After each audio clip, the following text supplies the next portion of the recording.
Hi everyone, welcome to our YouTube channel general studies for government jobs. তোমাদের যে previous year SSC MTS এর math class হচ্ছিল, আজকে তার পরবর্তী ক্লাস নাম্বার 17, যেখানে আমরা 12ই অক্টোবর 2021 সেকেন্ড শিফটে আসা অঙ্কগুলি নিয়ে আলোচনা করব।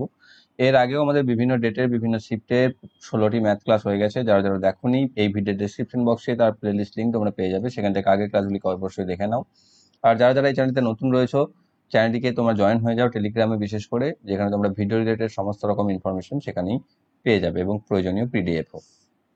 আজকে প্রথম দেখো অঙ্ক কি রয়েছে, যে একটি বৃত্ত দুটি বৃত্ত একে অপরকে বাহ্যিকভাবে স্পর্শ করে। এদের কেন্দ্রগুলির মধ্যে দূরত্ব 12 সেন্টিমিটার এবং তাদের ক্ষেত্রফলের সমষ্টি 74 পাই। ছোট বৃত্তের ব্যাসার্ধ কত? অর্থাৎ এখানে দুটো বৃত্ত আছে, দুটো এখানে ধরে নাও টাচ করে আছে। এই সেন্টার আর এর সেন্টার, এদের দুজনের মধ্যে দূরত্ব হচ্ছে 12 সেন্টিমিটার, আর এদের ক্ষেত্রফলের সমষ্টি হচ্ছে 74 পাই। তাহলে আমাকে ছোট বৃত্তের ব্যাসার্ধটা কত সেটা আমাকে বার করতে হবে। তো এখানে সেটাকে তুমি ধরে নাও যে ছোট বৃত্তের ব্যাসার্ধ বা স্মল আর হচ্ছে এক্স সেমি, আর বড় বৃত্তের ব্যাসার্ধ হচ্ছে তাহলে 12 মাইনাস এক্স, কারণ টোটালটা যেহেতু 12।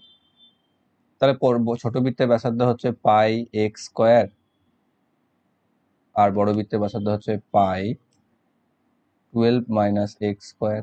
এই দুটোর যোগফল হলো ক্ষেত্রফলের যোগফল, যেটা দিয়ে দিয়েছে এখানে 74 পাই। উভয় থেকে পাইকে যদি কমন নিয়ে নিই আমি, তাহলে পাই কমন চলে এলে থাকছে এদিকে x square plus 12 minus x এর হোল স্কোয়ার সমান 74 পাই। পাইকে আমি হাঁটাতে পারি, এখানে আমি ফর্মুলা ইউজ করতে পারি এক্স স্কোয়ার প্লাস এ প্লাস বি হোল এ মাইনাস বি হোল স্কোয়ারে, যেখান থেকে পাবো এ স্কোয়ার মানে হচ্ছে 144 মাইনাস 2ab মানে হচ্ছে 24x প্লাস এক্স স্কোয়ার সমান 74, বা x square minus 144 plus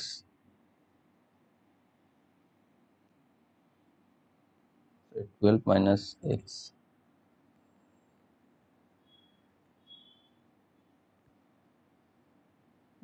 plus এটা minus 24x plus x square সমান 74।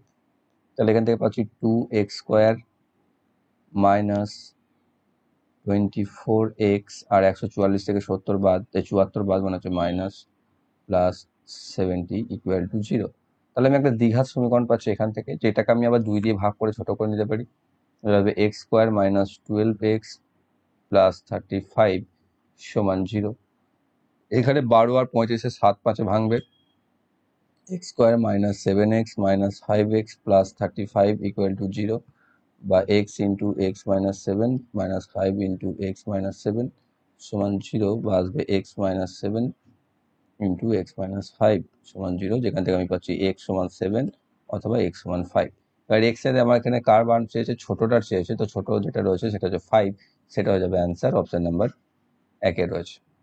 ওকে, তো ছোট বৃত্তটির ব্যাসার্ধ হচ্ছে 5 সেন্টিমিটার। এই দ্বিঘাত সমীকরণটার এখানে আমি যেটা করলাম, এটা অনেক ডিটেলসে করলাম, তুমি এখান থেকে ডিরেক্টলি এই লাইনটা পেয়ে যাবে, মাঝখানে গুলো করার দরকার নেই, এটা অভ্যাসের উপর।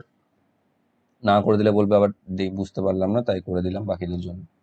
নেক্সট রয়েছে একটি দ্রব্য 3টি পরপর ডিসকাউন্টের কথা ছিল, যার ফলে একজন গ্রাহককে 12,500 চিহ্নিত মূল্যের থেকে 2,366.8 টাকা কম দিতে হয়েছিল।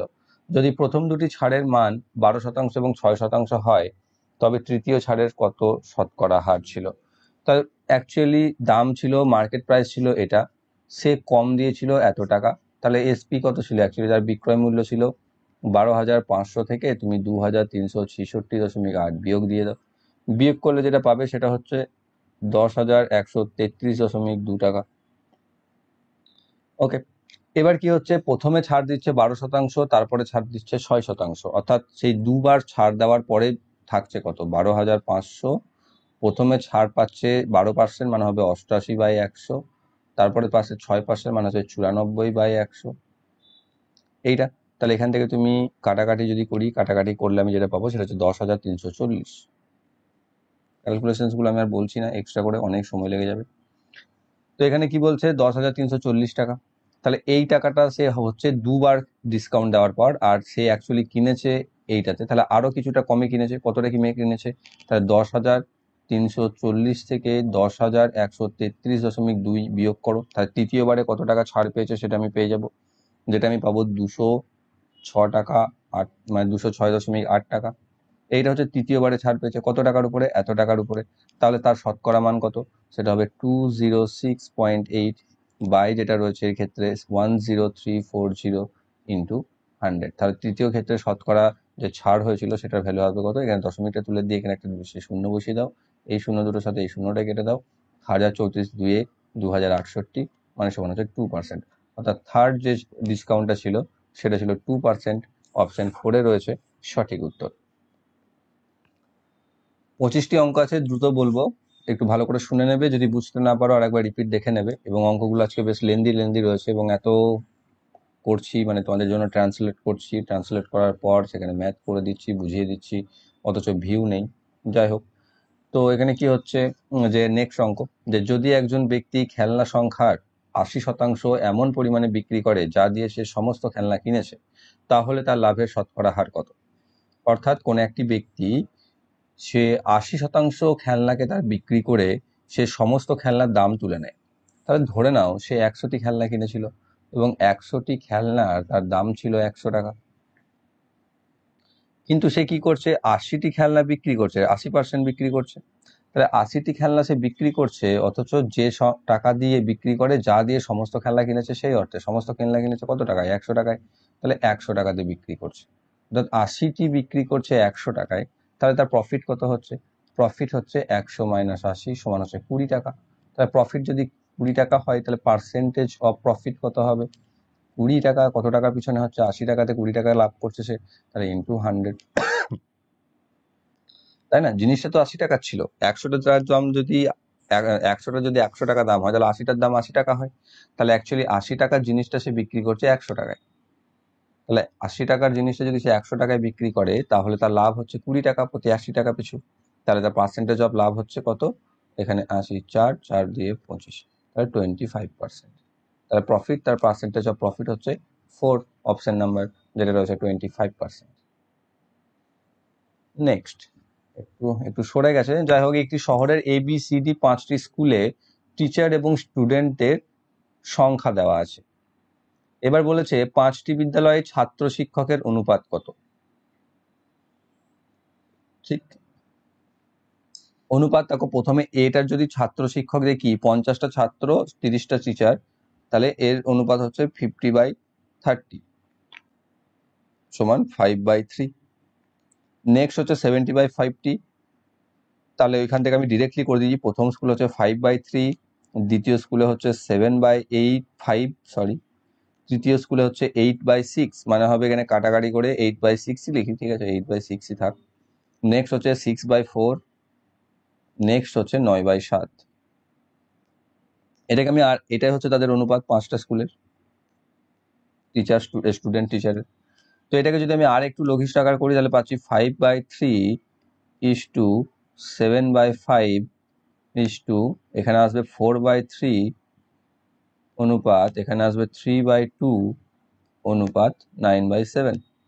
এবার হরগুলোকে দেখো ভগ্নাংশের আকার আছে, এখানে উত্তর তো ভগ্নাংশের স্বাভাবিক সংখ্যাতে আছে। সো এখানে হরগুলোকে তুমি লসাগু করবো, 3, 5, 3, 2, 7, এদের লসাগু করলে আমি কত পাবো? 210। 3 5 15 পাবো, 15 2 30, 30 সাথে 210 পাচ্ছি। তো সবগুলোকে 210 দিয়ে গুণ করে দাও।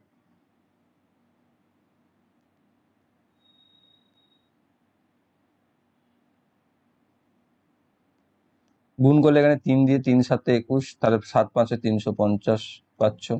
এখানে 5 দিয়ে 5 4 20, 42, তাহলে 7 4 28 আর 14, 280 আর 14 294।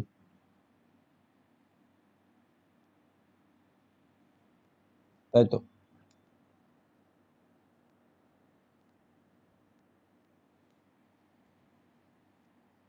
7 42, 5 4 20, 5 2 10, ঠিকই তো করেছি, 7/5। নেক্সট আসছে 4/3, এখানে 3 দিয়ে এখানে 70, 280। নেক্সট আসছে এখানে 105, মানে আসবে 315।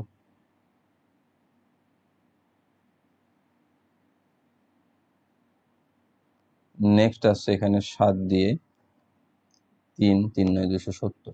এবার দেখো এইটা হচ্ছিল A B C D E, কিন্তু এখানে চেয়েছে কি এ, তারপর চেয়েছে ডি, অর্থাৎ এর পর চেয়েছে ডি। তাহলে এর ডি হচ্ছে, এ হচ্ছে 350, ডি হচ্ছে 315।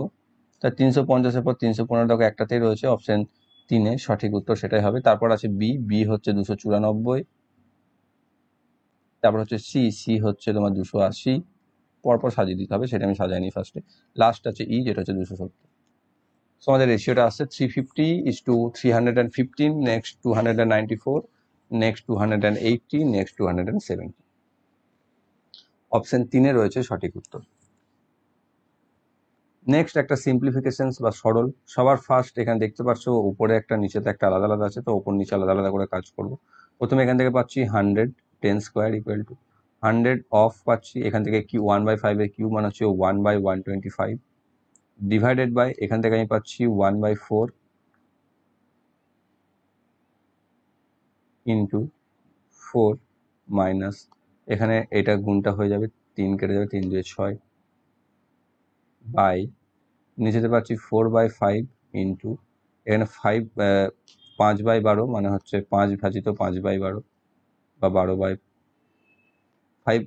সরি 60 হবে, মানে 5 ভাজিত 60 বা 5/60 আমি এভাবে লিখে দিতে পারি, প্লাস 1/6 সমান এখান থেকে 25 দিয়ে কাটলে 4, এখানে 5, তাহলে পাচ্ছি এখানে 4/5 গুণ 4/1 গুণ 4 মাইনাস 6 উপরে, নিচেতে এটা থেকে 1/12 পাবো, তাহলে 4/5 ইন্টু এখানে 12 থাকবে এলসিএম, 1 + 2 সমান এখান থেকে পাচ্ছি 64/5 মাইনাস 6 বাই 4/5 ইন্টু 3/12, এখানে 4 3 12, 3 3 কেটে যাবে 1, তাহলে এখান থেকে থাকছে 64 মাইনাস 30/5 ইন্টু 1/5 উল্টে 5/1, 5 5 কেটে যাবে, মানে হচ্ছে 34/1 বা 34। আমাদের অ্যান্সার হচ্ছে 34। Option 1 is the correct answer. একটি আইটেমের দুটি অনুরূপ টুকরো ছিল, প্রতিটির জন্য একই পরিমাণ অর্থ প্রদান করে ক্রয় করা হয়েছিল, অর্থাৎ দুটোরই ক্রয় মূল্য সেম ছিল। সেগুলি যথাক্রমে 25% লাভ এবং 20% ক্ষতির জন্য বিক্রি করা হয়েছিল, তাহলে লাভের শতকরা হার ছিল কত? তো দুটোরই অনুরূপ ছিল, দাম ছিল একই, তো দুটোরই দাম ছিল 100 টাকা। এরও দাম ছিল 100 টাকা, দ্বিতীয়টারও দাম ছিল 100 টাকা। প্রথমটাতে সে 25% লাভ করেছে, মানে এর বিক্রয় মূল্য হচ্ছে 125, আর এটাতে সে 20% ক্ষতি করেছে, মানে এর বিক্রয় মূল্য হচ্ছে 80/100। তাহলে এখান থেকে আমি পাচ্ছি 125 টাকা, এখান থেকে আমি পাচ্ছি তার 80 টাকা। এটা হচ্ছে এসপি বা বিক্রয় মূল্য, এটা ছিল সিপি, দুটোরই 100। তো এইখানে মোট এসপি কত হচ্ছে যোগ করো, দেখো 205 টাকা, আর মোট ক্রয় মূল্য ছিল 200 টাকা। তা 205 টাকা, 200 টাকার জিনিস এসে 205 টাকায়, মানে প্রফিট কত করেছে? 5 টাকা। তাহলে পার্সেন্টেজ অফ প্রফিট কত? 5 টাকা করেছে 200 টাকার জিনিসে, তাহলে ইন্টু 100, তাহলে হবে 2.5%। এটা মুখে মুখে করে যাওয়া যায়, না ক্যালকুলেশন দরকার নেই। তো অপশন নাম্বার এ তে রয়েছে সঠিক উত্তর, 2.5% শতকরা লাভের হার ছিল। একটি কিউবয়েডের বা আয়তঘনের আকারের একটি কাঠের টুকরোকে তার দৈর্ঘ্যের সাথে লম্বভাবে 4টি কাটা দিয়ে কেটে 5টি সমান ভাগে ভাগ করা হয়, অর্থাৎ একটিকে টুকরো করা হয় 5টি সমান ভাগে।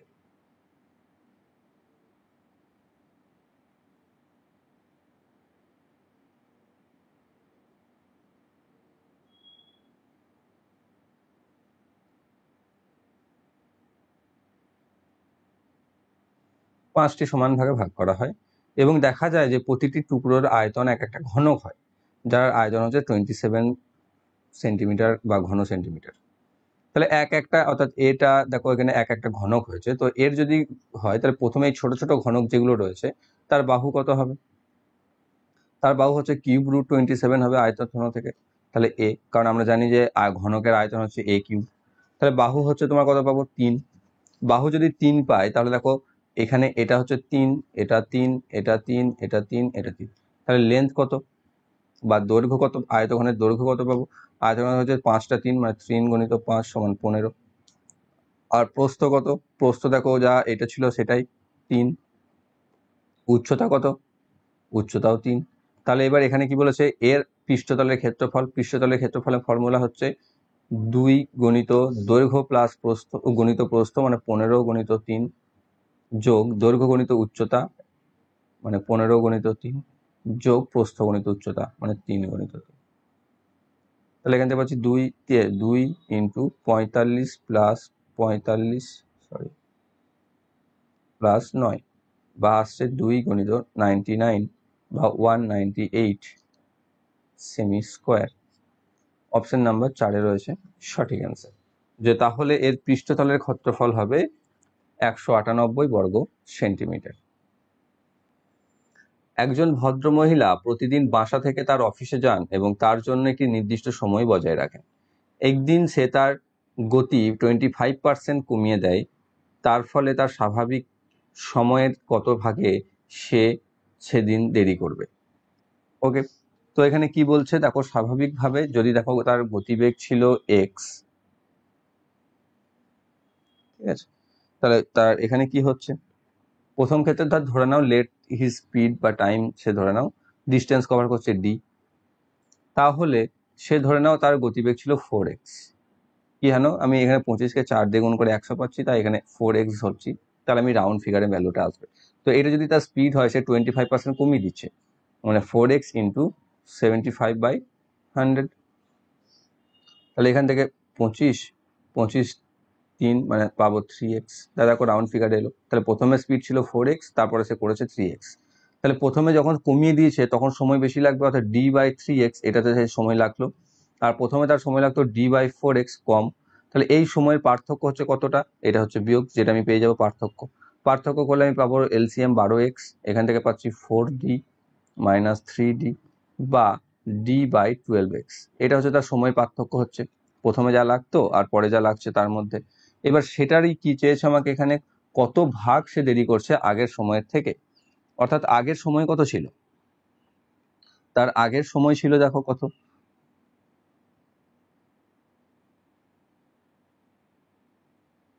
যেটা হচ্ছে আগের সময় ছিল এটা, তাহলে এর মধ্যে এত ছিল, অর্থাৎ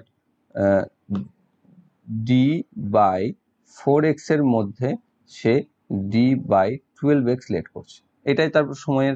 যদি আমি মান বার করি কত পার্শ্ব তাহলে এবার এটাকে যদি ক্যালকুলেশন করি তাহলে হবে d/12x ইন্টু 4x/d, d কেটে যাবে, x কেটে যাবে, 4 3 12 মানে চলে আসবে 1/3। তাহলে সে তার সময় যা লাগতো তার 1/3 ভাগ সে লেট করেছিল, যেটা রয়েছে অপশন 1-তে রয়েছে সঠিক উত্তর। কি অনুপাতে দুটি জাতের চা যথাক্রমে 300 টাকা এবং 400 টাকা প্রতি কেজি মিশ্রিত করলে মিশ্রণটির মূল্য 320 টাকা প্রতি কেজি হবে? ঠিক আছে, তো এখানে ধরে নাও প্রথমটা ছিল তিনটেতেই লাস্ট একটা করে শূন্য আছে না, শূন্যগুলোকে কেটে দাও, তাহলে আমার অঙ্কটা সুবিধা হবে। তো 30 টাকা, 40 টাকা, 32 টাকা। তো ধরে নাও 30 টাকা কেজি চা নিয়েছিল সে এক্স কেজি, তাহলে তার দাম ছিল 30x। 40 টাকা কেজি নিয়েছিল সে ওয়াই কেজি, তাহলে তার দাম ছিল 40y।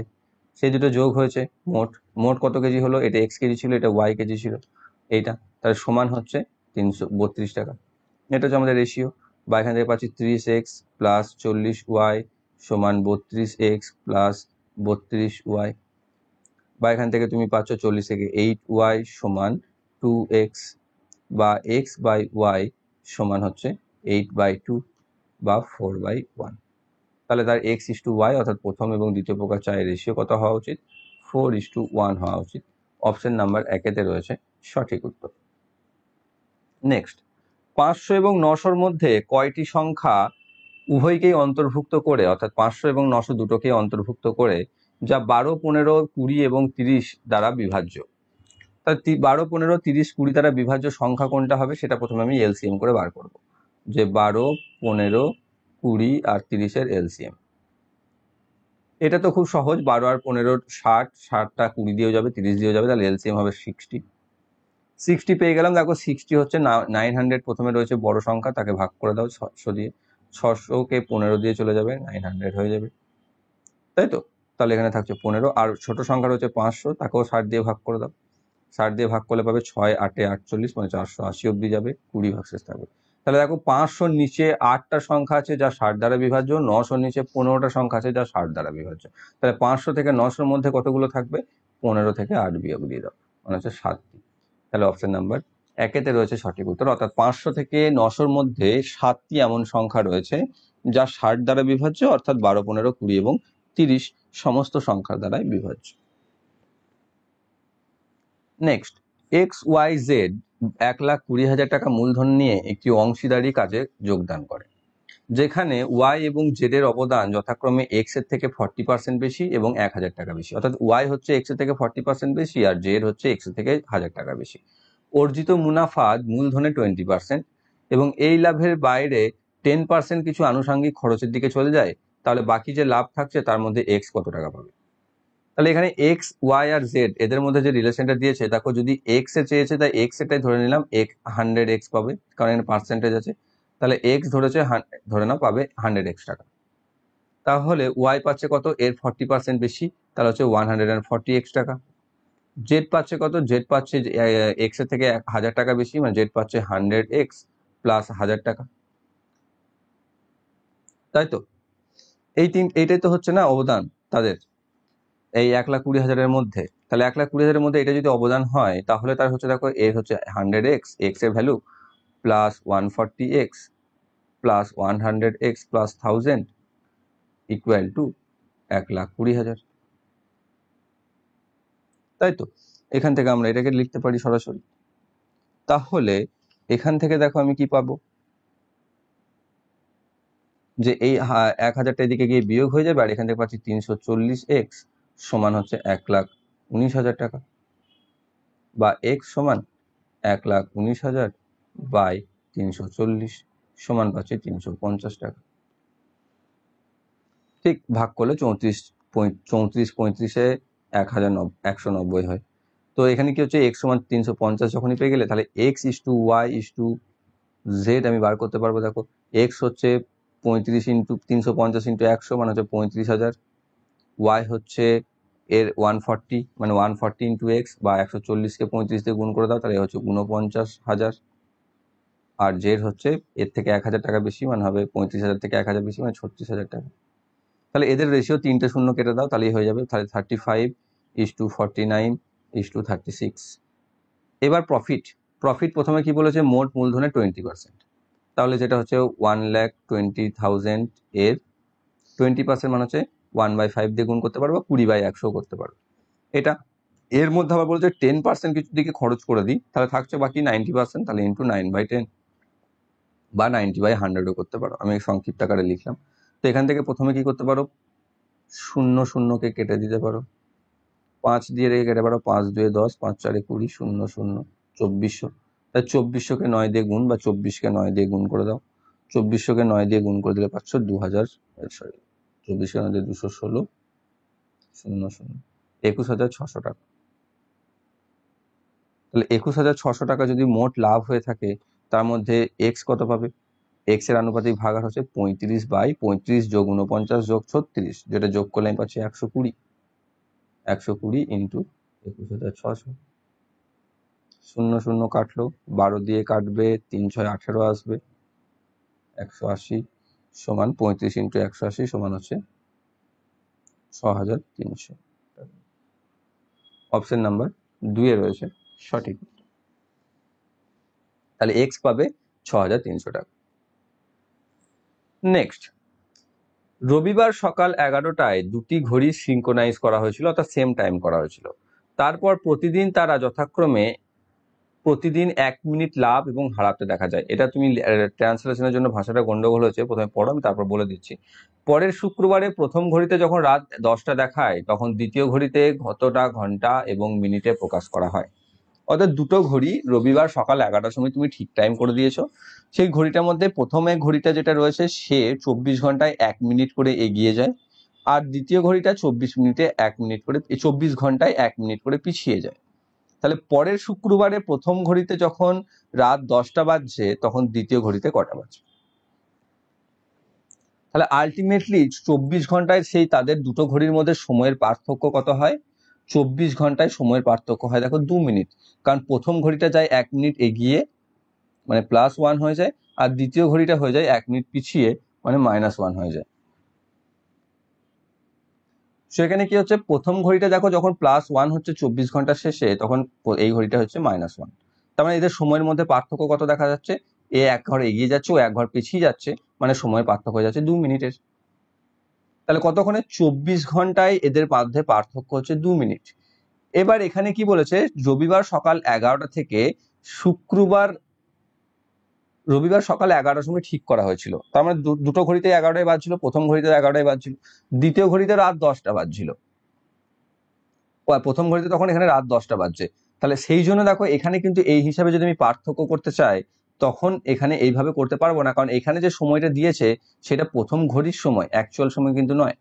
তাহলে প্রথমে আমাকে কি করতে হবে, এখানে রবিবার সকাল 11টা থেকে পরবর্তী শুক্রবার রাত 10টা পর্যন্ত সময় বার করতে হবে। দেখো রবিবার সকাল থেকে সোমবার সকাল, মঙ্গলবার সকাল, বুধবার সকাল, বৃহস্পতিবার সকাল, শুক্রবার সকাল, মানে হচ্ছে মোট 5 দিন। তাহলে 5 বা 24 হচ্ছে 120 ঘন্টা। আর শুক্রবার সকাল 11টা থেকে রাত্রি 10টা পর্যন্ত 11 ঘন্টা, মানে হচ্ছে মোট 131 ঘন্টা। তাহলে মোট 131 ঘন্টার সময় কে কভার করছে, প্রথম ঘড়িটা কভার করছে। তাই সে কি করছে, 24 ঘন্টায় 1 মিনিট করে এগিয়ে যায়, তাই তো। মানে সে 24 ঘন্টা কভার করতে হলে তাকে যেতে হয় 61 মিনিট, বা সে যায় অ্যাকচুয়ালি মানে 24 ঘন্টা 1 মিনিট। তাই 24 ঘন্টা 1 মিনিট বলতে 24 ঘন্টা প্লাস এত ঘন্টা, এইটা সে কভার করছে 24 ঘন্টার জায়গায়। কারণ অ্যাকচুয়াল সময় হচ্ছে 24 ঘন্টা, কিন্তু প্রথম ঘড়িতে যেহেতু 1 মিনিট বেশি যাচ্ছে, তাহলে সে কভার করবে 24 ঘন্টা 1 মিনিট। মানে এটাকে যদি আমি মান বার করি, যেটা হবে পূর্ণ ভাঙলে বা পূর্ণ করে দিলে 1441/60। তাহলে এত ঘন্টা সে কভার করছে 24 ঘন্টার জায়গায়। তাহলে আমাকে বার করতে হবে এই 131 ঘন্টা কভার সে কতক্ষণে করবে। ঠিক আছে, তাহলে 131, কারণ সেইটা আমার দরকার, তবে আমি অ্যাকচুয়াল সময়টা বুঝতে পারবো। তাহলে 131 ঘন্টাতে সে কভার করবে কত, সেটা আমাকে বার করতে হবে।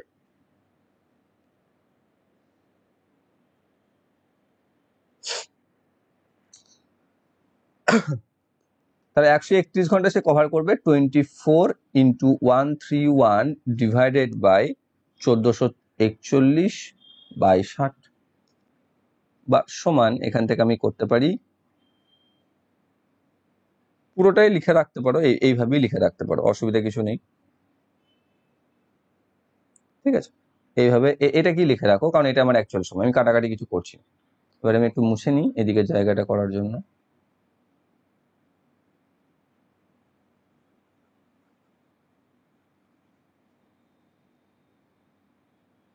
এবার দ্বিতীয় ঘড়িটা কত যায়, দ্বিতীয় ঘড়িটা দেখো 24 ঘন্টা অ্যাকচুয়াল টাইম এসে যায়, 24 ঘন্টা নয়, 23 ঘন্টা 59 মিনিট, তাই না।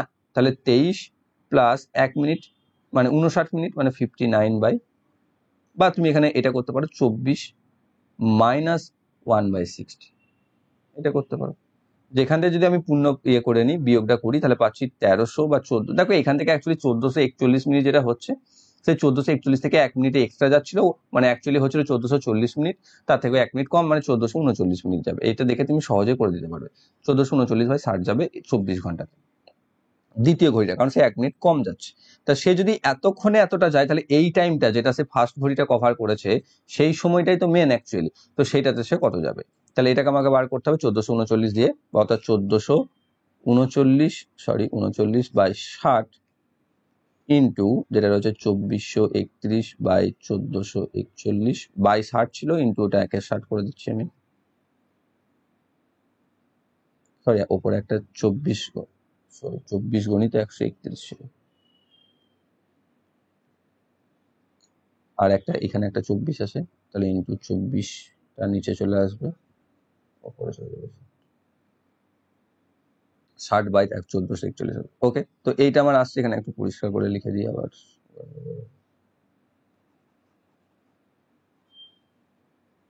এই অঙ্কগুলো যথেষ্ট লেন্দি এবং পরীক্ষার জন্য সত্যিই টাফ। ভালো করে প্র্যাকটিস করতে না পারলে, করতে হয়তো পারবে অঙ্কটাকে, কিন্তু অনেক সময় চলে যাবে। তো এখানে দেখতে পাচ্ছ তোমাদেরকে বোঝাতে হচ্ছে যদিও, সেই জন্য একটু বেশি সময় যাচ্ছে, আর নয়তো নিজেরা করতে গেলেও যথেষ্ট সময় যাবে নর্মাল অঙ্কগুলো থেকে।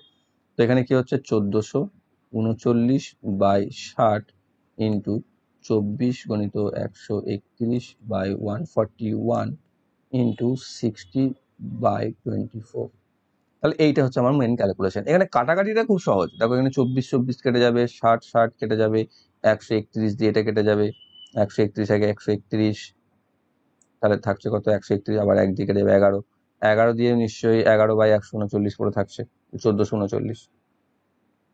তাহলে 1439/11, এটাকে পূর্ণ যদি আমি ভাঙি তাহলে পেয়ে যাচ্ছি 130 পূর্ণ 9/11 ঘন্টা। তাহলে 130 ঘন্টা আর এদিকে এত ঘন্টা, এই 9/11 ঘন্টাকে যদি আমি মিনিটে কনভার্ট করি, মানে 60 দিয়ে গুণ করে দাও, তাহলে 130 ঘন্টা মানে হচ্ছে কত, দেখো এখানে ডিফারেন্স কত পেয়েছিলাম আমি, 131 ঘন্টা। তাহলে 130 ঘন্টা মানে এখানে রাত 10টা বাজছিল, তাহলে রাত 9টা বাজবে, তাহলে রাত্রি 9টা তো পেয়ে গেছি, রাত 30টা, 130 ঘন্টা মানে। আর এখানে 9/11 মিনিট মানে কত ঘন্টা হচ্ছে, সেটা এই কত মিনিট ঘন্টা, ঘন্টা মানে কত মিনিট সেটা আমি বার করে নেবো, যেটা হচ্ছে 9/11 ইন্টু 60 করে, বা 540/60, যেখান থেকে আমি পাচ্ছি আবার ক্যালকুলেশন যদি করি তাহলে পেয়ে যাবো 49 পূর্ণ 9/11 মিনিট। তাহলে এখানে হবে তোমার রাত্রি 9টা বেজে 49 মিনিট, 9 পূর্ণ 11 মিনিটে সে দ্বিতীয় ঘড়িতে সময় দেখাবে, যেটা রয়েছে অপশন 4 এ সঠিক উত্তর। অনেক জটিল অঙ্ক। নেক্সট, একটি ধনাত্মক সংখ্যা এবং এর পারস্পরিকের পার্থক্য, পারস্পরিক নয় এখানে, এখানে হবে অনন্যক, এর পার্থক্য 175/144, এর একটি গুণক দ্বারা বৃদ্ধি পায় যখন সংখ্যাটি 20% বৃদ্ধি করা হয়, তাহলে সংখ্যাটি কত? তাহলে ধরে নাও সংখ্যাটি হচ্ছে x, তাহলে এর অনন্যক হচ্ছে 1/x, ঠিক। তাহলে এবার বলছে এদের মধ্যে পার্থক্য হচ্ছে কত, পারস্পরিক পার্থক্য 75/44 একটি গুণক দ্বারা বৃদ্ধি পায় যখন সংখ্যাটি 25% বৃদ্ধি করা হয়।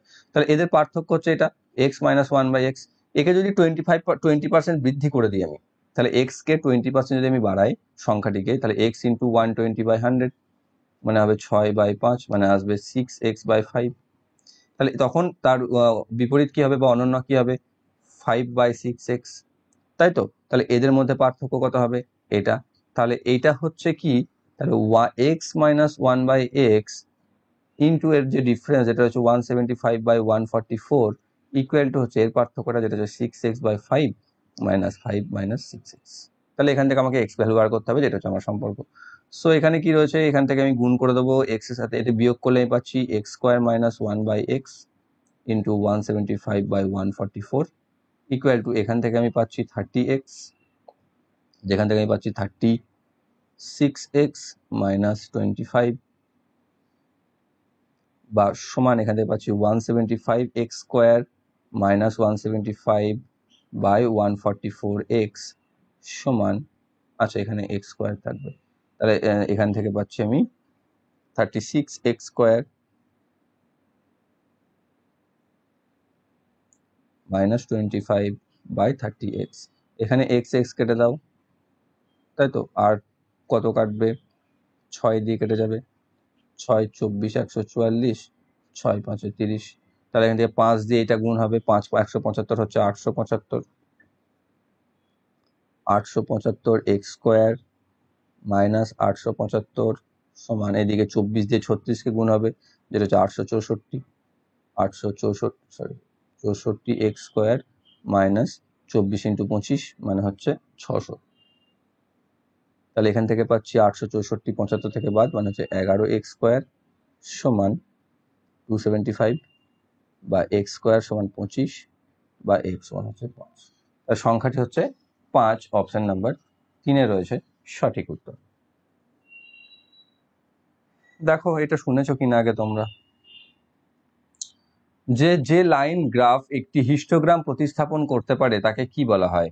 ক্রমবর্ধমান কম্পাঙ্ক টাইপ গ্রাফের চেয়ে কম, যা cumulative frequency less than type graph, নাকি ওজাইভ বা অগাইভ, যা যা বলো আর কি, যে যা টাইপ গ্রাফের চেয়ে ক্রমবর্ধমান ফ্রিকোয়েন্সি বেশি বা cumulative frequency more than type graph, আর নাকি ফ্রিকোয়েন্সি বহুভুজ বা ফ্রিকোয়েন্সি পলিগন, কোনটা বলা হয়? তো এখানে যে লাইন গ্রাফে একটি হিস্টোগ্রামকে আমরা প্রতিস্থাপন করতে পারি বা করতে পারে তাকে আমরা বলি ফ্রিকোয়েন্সি পলিগন। এটাকে পড়তে হবে, এগুলো তাহলে তো বুঝতে পারবে না। দেখো এটা যদি আমি একটু লিখেও দিয়েছি যে ফ্রিকোয়েন্সি পলিগন কি, যে a frequency polygon is a graph constructed by using lines to join the mid points of each interval or bin. The heights of the points represent the frequencies. A frequency polygon can be created from the histogram or by calculating the midpoints of the means from the frequency distribution table. So এখানে আমরা দেখতে পাচ্ছি এই যে ডেফিনেশনটা রয়েছে সেই ডেফিনেশনের এখানে যে a frequency polygon can be created from the histogram. তাও এখানে বুঝতে পারছি এই লাইনটা থেকে আমাদের অ্যান্সার যে লাইন গ্রাফ একটি হিস্টোগ্রামকে প্রতিস্থাপন করতে পারে তাকে আমরা বলছি ফ্রিকোয়েন্সি বহুভুজ। অপশন 4 রয়েছে সঠিক উত্তর। নেক্সট, এ শহরে, অর্থাৎ সেই ডেটা যেটা দেখলে প্রথমে ছিল সেই শহরেরই।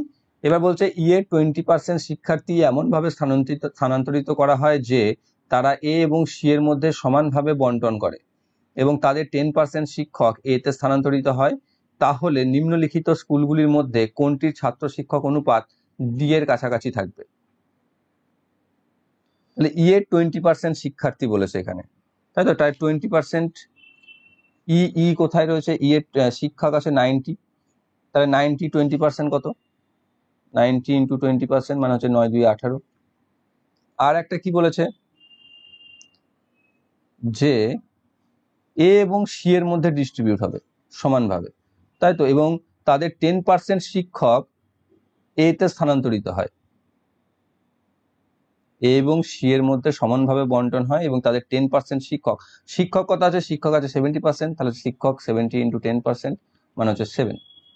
তা সে 7 এ চলে যাচ্ছে, শিক্ষকটা এ তে চলে যাচ্ছে, আর এইটা যেতে যাচ্ছে সেটা হাফ হাফ করে এ তে আর সি তে যাচ্ছে, তাই তো? তাহলে ইন এ তে কি থাকছে? এর ক্ষেত্রে দেখো তোমার টিচার ছিল, স্টুডেন্ট ছিল 50 আর 30, তাহলে এখানে 9, তোমার এখানে 18-র মধ্যে হাফ হাফ মানে 9 9 এ তে গেল আর সি তে গেল, তাহলে 9 যোগ হয়ে এখানে 50 আর 9 59 হয়ে যাচ্ছে টিচার স্টুডেন্ট। আর টিচার কত ছিল? টিচার ছিল 30, আর এখান থেকে 7 যোগ হয়ে গেল, যেটা পুরোটাই এ তে কনভার্ট চলে গেছিল ট্রান্সফার হয়ে, তাহলে হচ্ছে 37। তারপর সি তে কি আসছে? সি তে স্টুডেন্ট টিচার হচ্ছে, দেখো 80 ছিল সি তে টিচার স্টুডেন্ট, তাহলে 89 হয়ে যাচ্ছে, আর এখানে ছিল 60, সো সেটা তো 60 থাকবে। আর ই এর ক্ষেত্রে এসটি কি হবে বা স্টুডেন্ট ইস টু টিচার কি হবে? ই তে স্টুডেন্ট কত ছিল?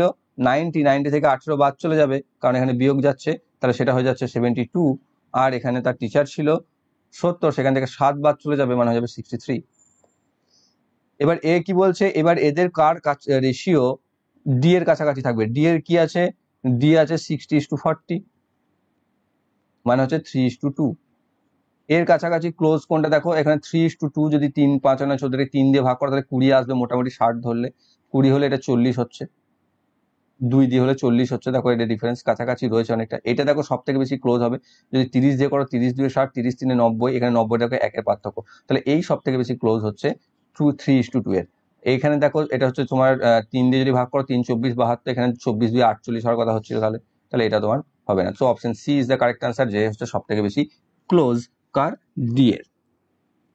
ওকে, তাহলে কি হচ্ছে যে এ সি এবং ই এর যে চেঞ্জ করা হলো, অর্থাৎ ই থেকে 20% স্টুডেন্ট নিয়ে সি আর এ কে ডিফাইন করলাম বা হাফ হাফ করে দিয়ে দিলাম, এবং 10% টিচার্স নিয়ে আমি এ কে দিয়ে দিলাম, তাহলে এ সি আর ই এর মধ্যে যে পরিবর্তন হলো তা নিয়ে তার নতুন যে রেশিও এলো টিচার এবং স্টুডেন্টের বা স্টুডেন্ট এবং টিচারের, সে সব থেকে বেশি ক্লোজ কার থাকছে? ডি এর মধ্যে, যেটা হচ্ছে সি, যেটা রয়েছে 89:60, কারণ দেখো ওখানে 90:60 হলে 3:2 হয়ে যেত, তো সে সব থেকে বেশি ক্লোজ রয়েছে ডি এর, যার রয়েছে 3:2 এটা।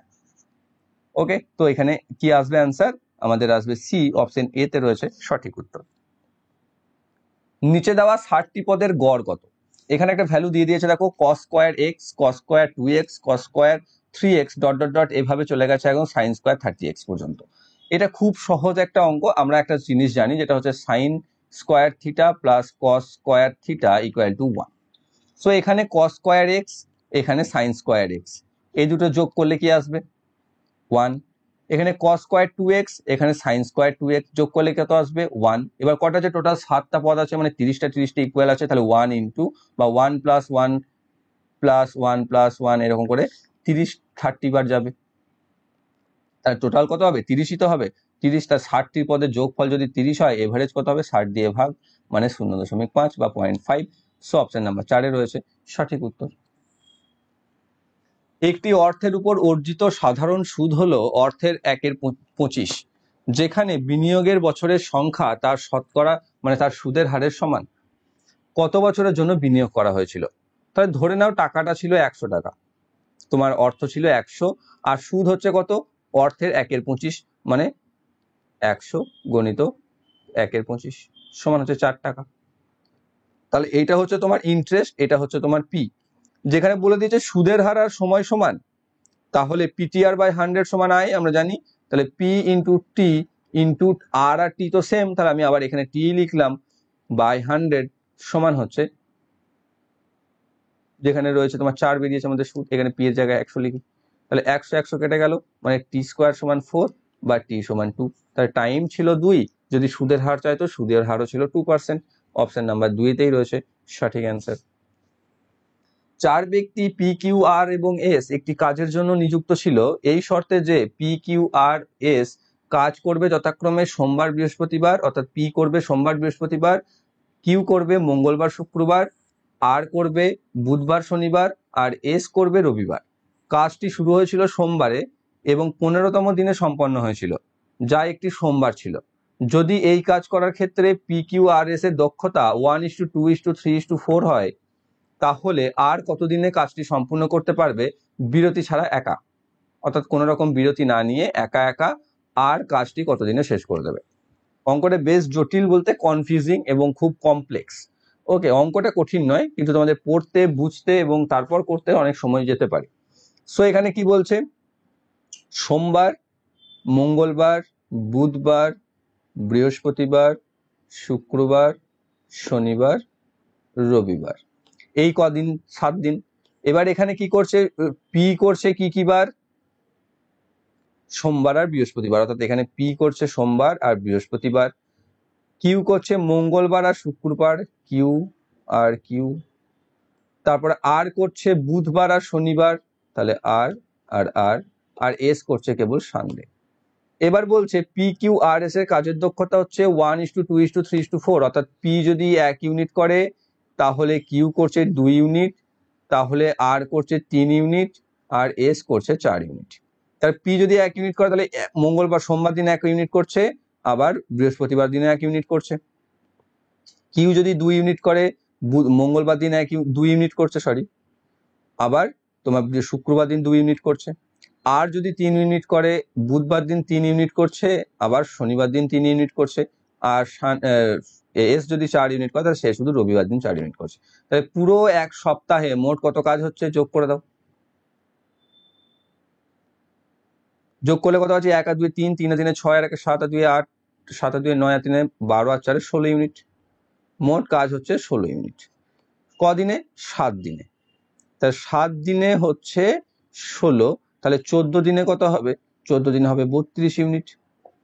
এখানে বলেছে 15 দিনে শেষ হয়ে যায়, তাহলে 15th number off day, 15th day যেটা হচ্ছে একটা সোমবার, সোমবার দিন কে কাজ করছে, পি কত করছে 1 ইউনিট, তাহলে সোমবারে সেদিনও 1 ইউনিটই হবে। তাহলে মোট কাজ কত পারফর্ম হচ্ছে 15 দিনে, অর্থাৎ 15 দিনে মোট কাজ হবে 32 + 1 = 33 ইউনিট। তাহলে মোট কাজ হচ্ছে 33 ইউনিট, তাই তো। এবার এখানে কে বলেছে আর কত দিনে শেষ করতে পারবে, আর কত করে করে, আর 3 ইউনিট করে করে। তাহলে আর যদি 3 ইউনিট করে করে তাহলে 33 ইউনিট কাজ শেষ করতে তার কত সময় লাগবে, 33/3 = 11 দিন। অপশন নাম্বার 4 এ রয়েছে সঠিক উত্তর।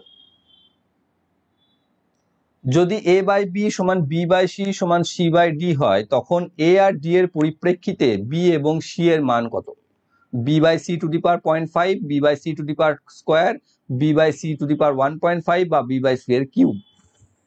সো এখানে আমরা দেখো যেটা দেওয়া আছে a বাই b সমান b বাই c সমান c বাই d, এটা ফর আমরা ধ্রুবক কে নিতে পারি। ধ্রুবক কে যদি নিই আমি, তাহলে এবার দেখো এখানে প্রত্যেকটার মান কে হবে, অর্থাৎ a বাই b সমান কে, b বাই c সমান কে, c বাই d সমানও কে, তাই তো।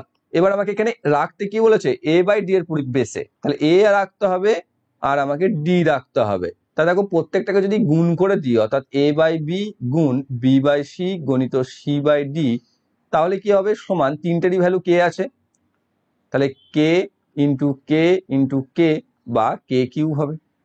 এবার সি সি বি বি কেটে যাবে, তাহলে a বাই d সমান কে কিউ পাচ্ছি।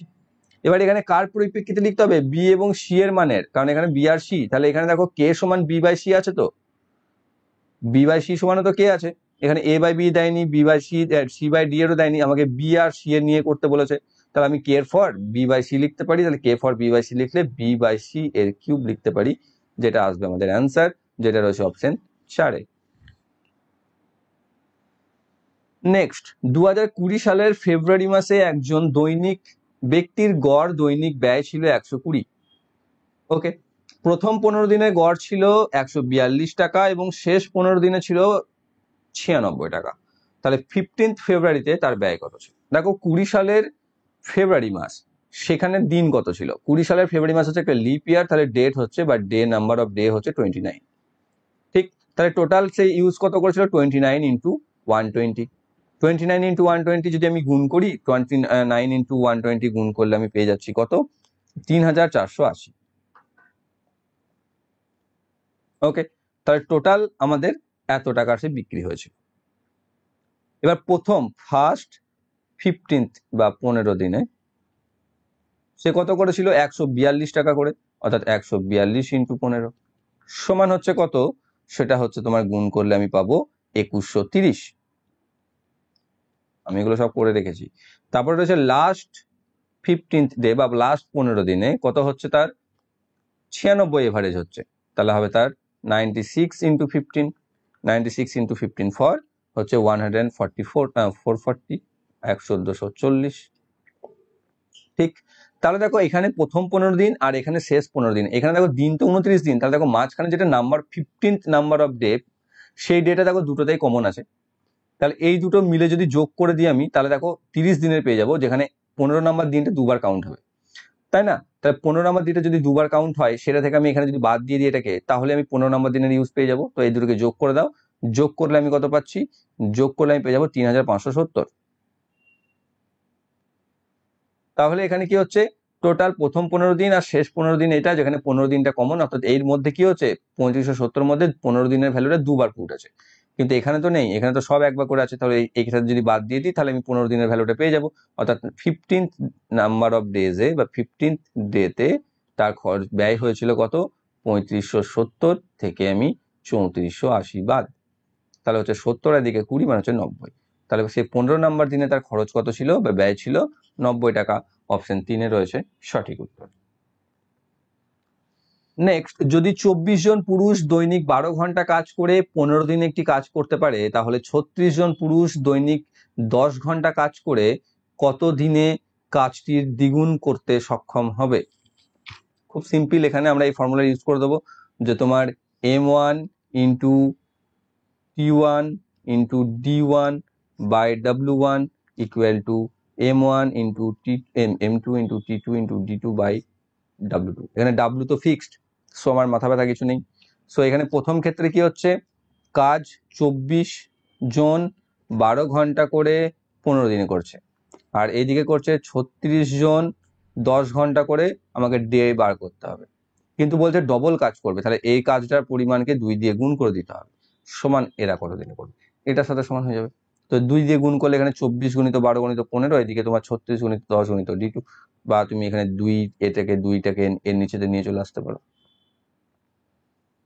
নিয়ে এখানে তুমি কাটাকাটি সুবিধা করতে পারো আর কি, যে 12 12 3 36, ঠিক, 3 দিয়ে 3 5 15,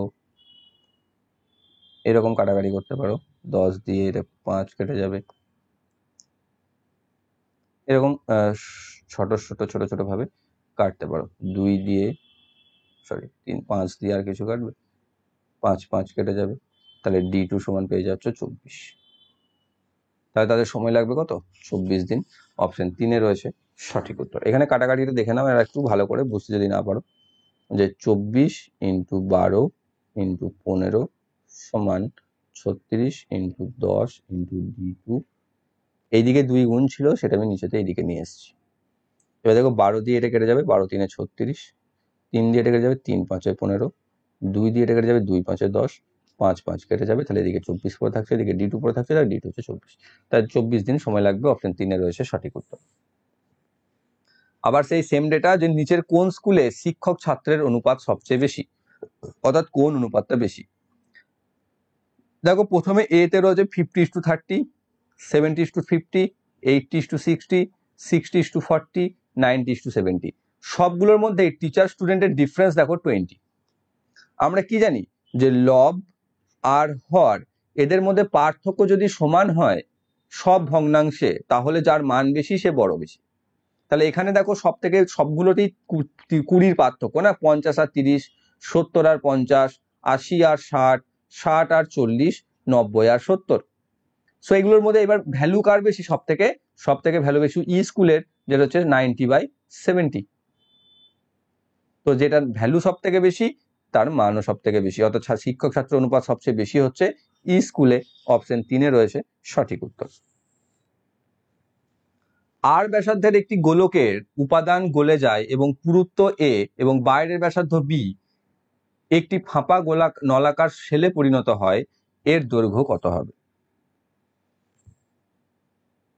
তাহলে বাইরের ব্যাসার্ধ অর্থাৎ একটা গোলাকার, মানে বাইরের ব্যাসার্ধ দিয়ে দিয়েছে তোমার বাইরের ব্যাসার্ধ b, পুরুত্ব দিয়েছে a, মানে থিকনেস যাকে আমরা বলি বা মোটা হচ্ছে a, আর একটা রেডিয়াস দিয়ে দিয়েছে r, তাহলে ব্যাসার্ধ দিয়ে দিয়েছে r। এবার কি বলছে, তাকে একটা ফাঁপা নলাকার শেলে পরিণত করছে। তার নলাকার শেলের লেন্থ এর ফর্মুলা কি? এর আয়তন কি হবে? এর আয়তনের ফর্মুলা হচ্ছে 4/3 পাই আর কিউব সমান এর ফর্মুলা হচ্ছে পাই আর স্কোয়ার মাইনাস ভিতরেটা যেটা হবে পাই, এখানে কি হবে পাই ইন্টু দেখো এটা যদি বাইরের ব্যাসার্ধ হয়, এটা যদি মোটা হয়, তাহলে ভিতরের ব্যাসার্ধ কত হবে? বি মাইনাস এ, এটা হবে, তাই না? তাহলে এখানে কি হবে আর স্কোয়ার পাই আর স্কোয়ার এইচ, তাহলে এখানে আর অ্যাকচুয়ালি কি পাই আর স্কোয়ার এইচ এর আর হচ্ছে তোমার দুটো ডিফারেন্স যেটা থাকছে, তাহলে এখানে দুটো ডিফারেন্স হচ্ছে তোমার এটা থাকবে বি একটা বি স্কোয়ার মাইনাস একটা থাকছে বি মাইনাস এ তার স্কোয়ার আর ইন্টু এইচ, যে এইচটা আমাকে বার করতে বলেছে দৈর্ঘ্য লেন্থ। উভয় সাইডে পাই পাই কেটে দাও, হেঁটে গেল। তাহলে 4/3 আর কিউব সমান এখান থেকে আমি পাচ্ছি B square minus B square plus 2ab, sign change হচ্ছে actually, minus A square into H. এখান থেকে B square minus B square কেটে যাবে, এখান থেকে আমি পাচ্ছি 4/3 আর কিউব সমান 2ab minus A square into H, বা এইচ সমান আমি বলতে পারি যে 4r কিউব ওপরে থাকছে, নিচেতে থাকছে 3 into 2ab minus A square. এই দুটো থেকে এ কম বেরিয়ে যাবে বাইরে যদি এ বেরিয়ে যায় তাহলে 3a ইন্টু 2b মাইনাস এ, তাহলে 3a ইন্টু 2b মাইনাস এ, 2b মাইনাস এ কোথায় রয়েছে? অপশন 2 এ রয়েছে সঠিক উত্তর। নেক্সট আবার একটা সিম্পলিফিকেশন বা সরল, এখানেও তাই 120, এটাকে ফার্স্টে করে নাও, 120 ইন্টু 4/5 হয়ে যাবে, 5 24 120, 4 24 96, তাহলে এখান থেকে পেলাম 96। এখানে হবে 34, 34 গুণ 6, এখানে আসবে 15, এখানে 5 4 20, 21/4 এইগুলো। তাহলে এখানে থেকে টোটাল এলো 96 মাইনাস 105 মাইনাস 105 মাইনাস 15 প্লাস 34কে 17 দিয়ে 6 দিয়ে গুণ, 34কে 6 দিয়ে গুণ করে দাও, 34কে 6 দিয়ে গুণ করে 204, তারপরে কি আসছে এখানে,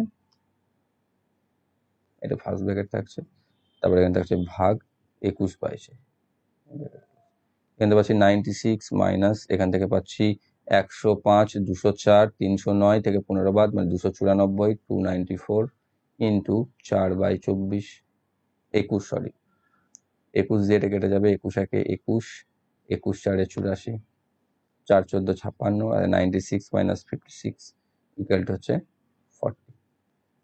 অপশন নাম্বার 1 রয়েছে সঠিক উত্তর। নেক্সট একটা অঙ্ক, এটা তোমাদের হোমওয়ার্ক, দেখো পারো কিনা, নেক্সট ডেতে অবশ্যই বলে দেবো।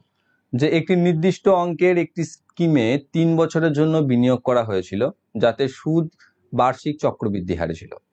প্রথম 2 বছরে প্রকল্পটি যথাক্রমে 80% এবং 60% হারে প্রবৃদ্ধি প্রদান করেছিল, কিন্তু তৃতীয় বছরে 40% হ্রাস পেয়ে গেছিল।